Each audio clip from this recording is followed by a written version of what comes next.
मध्य पूर्व में तनाव के कारण होर्मुज़ जल संधि बंद होने से वैश्विक स्तर पर ऊर्जा संकट उत्पन्न हो गया है।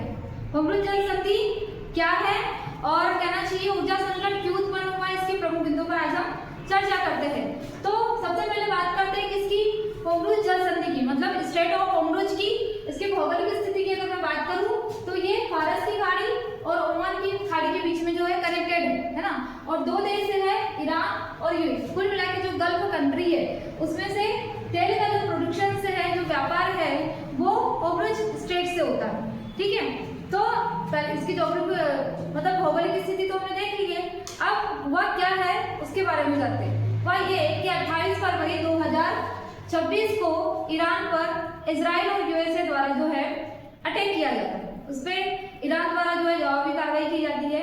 इस जवाबी कार्रवाई में वो मुख्य रूप से वैश्विक स्तर की जो धधकती हुई नस थी है ना, स्ट्रेट ऑफ होर्मुज़, इसको बंद करने का ऐलान करता है ना। जैसे कि बंद करने का ऐलान करता है तो वही पहले ही मतलब सावधानी बरतने के लिए कर देता है कि अगर यहाँ से कोई भी तेल टैंकर्स या तेल का जो जहाज है वो अगर गुजरेगा तो हम उसे जो है उस पर अटैक करेंगे, उसको नष्ट कर देंगे, है ना। तो सभी देश तो भाई कहना चाहिए डरे हुए हैं कि भाई हमारा एक भी अगर टैंकर वाला जो जहाज है ना, और एक टैंकर वाला जहाज अगर वो पास हो गया और उसे नहीं करते तो हमें ही नुकसान होगा, है ना। तो यहाँ पर जो स्ट्रेट ऑफ होर्मुज़ है, यहाँ पर बहुत सारे कहना चाहिए तेल टैंकरों के जो जहाज है वो अभी भी रुके हुए हैं, है ना। कुल मिला के अगर मैं बात करूँ तो स्ट्रेट ऑफ होर्मुज़ से 20 से 25% तेल का व्यापार होता है, तेल की सप्लाई होती है ना।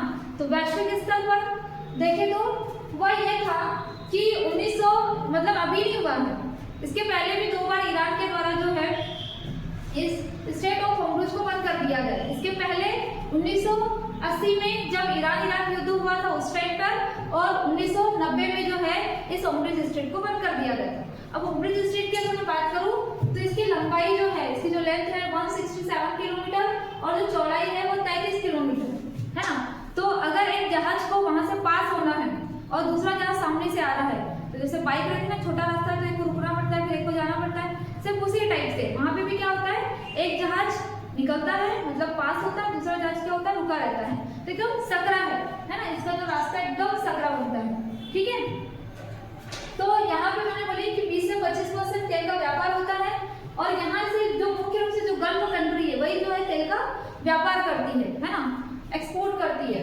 इससे क्या इफेक्ट पड़ेगा वैश्विक स्तर पर, भारत पर इसका क्या इफेक्ट पड़ेगा, है ना। होर्मुज़ अगर स्ट्रेट ऑफ होर्मुज़ को क्लोज कर दिया जाए तो वैश्विक स्तर पर ऊर्जा संकट उत्पन्न हो जाएगा, है ना। कच्चे तेल की जो कीमतें हैं उसमें क्या हो जाएगी, बढ़ोतरी हो जाएगी, मतलब कुल मिला के महंगाई बढ़ जाएगी।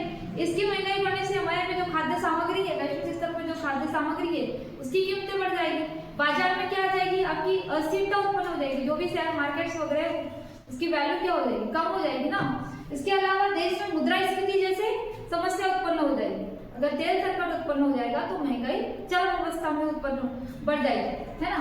इसके अलावा बैंकिंग जो सरकार के या देश के जो केंद्रीय रिजर्व बैंक होते हैं वो क्या करेंगे, अपनी नीतियों में परिवर्तन करेंगे, जिससे ब्याज दरों में हो सकता है कि ब्याज दरों में किसी भी प्रकार का चेंजेस देखने को मिलेगा, है ना। भारत में इसका क्या इफेक्ट पड़ेगा होर्मुज़ जल संधि से। पहले जो मतलब परिवहन मंत्री थे उन्होंने ये बोले थे कि हमारे पास जो है 74 डे का कहना चाहिए क्या है, तेल बचा हुआ है या तेल स्टॉल है ना, स्टॉक पर रखा हुआ है। फिर अभी न्यूज आती है कि भारत में केवल 25 दिन का जो है तेल भंडार रखा गया। एक जो रिपोर्ट है इंटरनेशनल एनर्जी एजेंसी, ठीक है, IEA, यही बोलती है कि किसी भी तेल में अगर ऊर्जा संकट उत्पन्न हो रहा है तो उसे अपने पास 90 दिन का तेल कहना चाहिए स्टॉक करके रखना है, तेल भंडार करके रखना है। कितने दिन तक के, 90 दिन तक के, है ना। लेकिन हमारे पास अभी जो तेल है वो कितने दिन का बचा है, 25 दिनों का जो है तेल भंडार बचा हुआ है। कुल मिला के हमारे ऊपर भी ऊर्जा संकट उत्पन्न होगा, कुल मिला के हमारे भी महंगाई बढ़ेगी, कुल मिला के हमारे के जो केंद्रीय बैंक है उसको भी अपनी ब्याज दरों में कहना चाहिए नीतियों में परिवर्तन करना पड़ेगा, मुद्रास्फीति जैसे समस्या उत्पन्न हो जाएगी, है ना, और क्रूड ऑयल की जो कीमतें वो बढ़ जाएगी।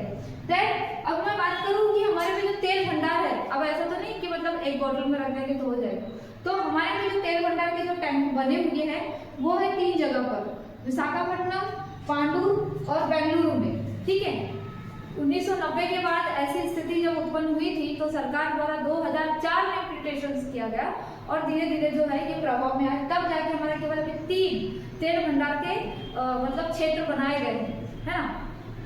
अभी हाल ही में जो है चांदीपुरा में भी एक बन रहा है। तो कुल मिला के यहाँ पे जो गल्फ कंट्रीज है उनका तेल व्यापार वाला जो सिस्टम है वो थोड़ा सा कहना प्रभावित हो रहा है। दूसरी चीज की हमारे यहाँ से इंडिया के द्वारा जो है यहाँ से कुछ खाद्यान्न वस्तुएं भी मंगवाई जाती है ना। ना केवल तेलों का व्यापार होता है बल्कि खाद्यान्न वस्तु भी मंगाई जाती है। अब भारत को तो पता है कि भाई ये जो होर्मुज स्ट्रेट ऑफ होर्मुज है ये तो क्लोज हो गया है ना।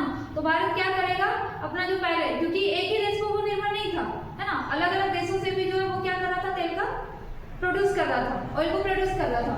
तो पहले रशिया से परचेस कर रहा था। अभी हाल ही में जो डोनाल्ड ट्रंप द्वारा जब टैरिफ में कुछ कटौती की गई उस टाइम पे हमने रशिया वालों को बोला था कि भाई हम लोग नहीं लेंगे, आपसे परचेस नहीं करेंगे ऑयल। लेकिन अब मित्र देश की वजह से, मतलब कहना चाहिए किसी कंडीशन की वजह से अब हमको रशिया से परचेस करना पड़ेगा, वेनेजुएला से परचेस करना पड़ेगा और अलग अलग जो कंट्रीज है वहां से हम लोग क्या करेंगे, ऑयल का परचेस करेंगे।